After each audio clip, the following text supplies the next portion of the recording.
नमस्कार. आज आपण 38व्या श्लोकाचा अर्थ जाणून घेणार आहोत. अशा प्रकारे 34व्या श्लोकापासून येथपर्यंत तत्वज्ञानी महापुरुषांची सेवा इत्यादी करून तत्वज्ञान प्राप्त करून घेण्यास सांगून भगवंतांनी त्याच्या फलाचे वर्णन केले आहे व त्याचे महात्म्य सांगितले आहे.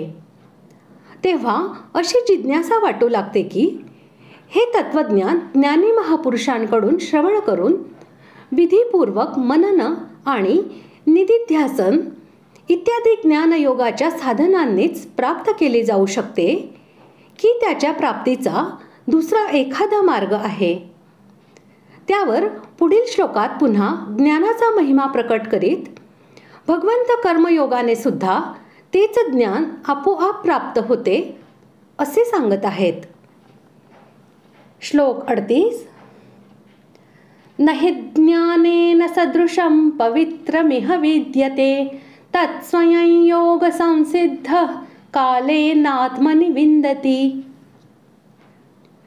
श्लोकाचा अर्थ: या जगात ज्ञानासारखे पवित्र करणारे खात्रीने दुसरे काहीही नाही. ते ज्ञान कितीतरी काळाने कर्मयोगाने अंतःकरण शुद्ध झालेला माणूस आपोआपच आपल्या आत्म्यात प्राप्त करून घेतो. या जगात ज्ञानासारखे पवित्र करणारे निश्चितपणे काहीही नाही.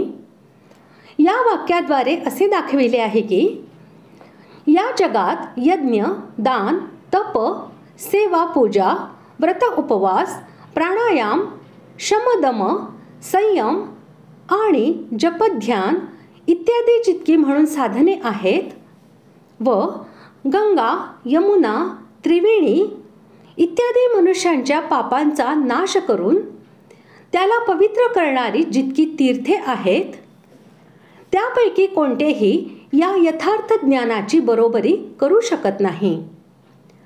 कारण ती सर्व साधने या ज्ञानाची साधने आहेत आणि हे ज्ञान त्या सर्वांचे फल आहे. ती सर्व साधने या ज्ञानाच्या उत्पत्तीला सहाय्यक असल्यामुळेच पवित्र मानली गेली आहेत. या ज्ञानामुळे मनुष्य परमात्म्याचे यथार्थ स्वरूप व्यवस्थितपणे जाणून घेतो.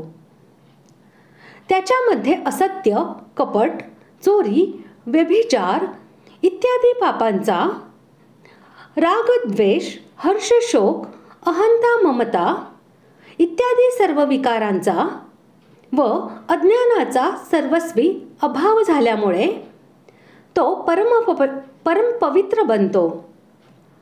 त्याचे मन, इंद्रिये आणि शरीरही अत्यंत पवित्र होऊन जाते. म्हणून श्रद्धेने त्या महापुरुषाचे दर्शन, स्पर्श, वंदन, चिंतन इत्यादी करणारे आणि त्याच्याबरोबर बोलल्याने इतर मनुष्यसुद्धा पवित्र होऊन जातात. म्हणून परमात्म्याच्या तत्वज्ञानासारखी पवित्र दुसरी कोणतीही वस्तू नाही. इह या पदाच्या प्रयोगाने असा आशय दाखविला आहे की प्रकृतीचे कार्यरूप असणाऱ्या या जगात ज्ञानासमान काहीही नाही. ज्ञान हेच सर्वात श्रेष्ठ पवित्र करणारे आहे. परंतु या प्रकृतीच्या पलीकडील सर्वव्यापी, सर्वशक्तिमान, सर्व लोकमहेश्वर, गुणांचा सागर, सगुण निर्गुण, साकार निराकार स्वरूप असा जो परमेश्वर या प्रकृतीचा अध्यक्ष आहे त्याच्या स्वरूपाचा साक्षात्कार करणारे हे ज्ञान असल्यामुळेच ज्ञानाला पवित्रता आहे.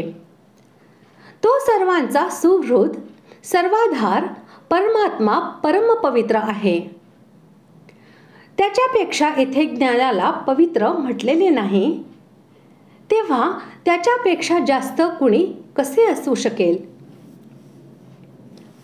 दीर्घकाळापर्यंत कर्मयोगाचे आचरण करीत करीत आसक्ती, द्वेष नष्ट झाल्यामुळे ज्याचे अंतःकरण स्वच्छ झालेले आहे, ज्याची सर्व कर्मे ममता, आसक्ती व फलेच्छा यांच्या विना भगवंतांच्या आज्ञेप्रमाणे भगवंतांसाठीच असतात, त्या पुरुषाचे वाचक योग संसिद्ध हे पद आले आहे.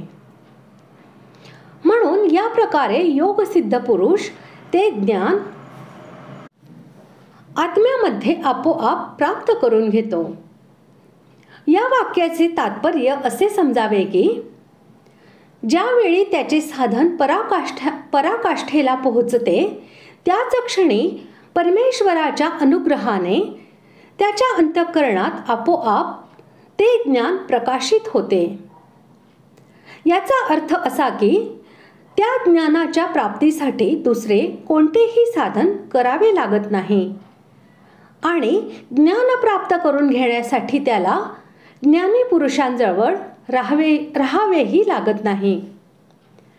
इतर कोणत्याही साधनाविना व सहाय्यतेविना फक्त कर्मयोगाच्या साधनानेच त्याला ते ज्ञान भगवंतांच्या कृपेने आपोआपच प्राप्त होते.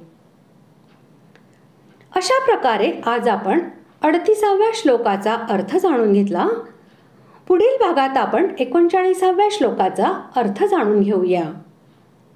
धन्यवाद.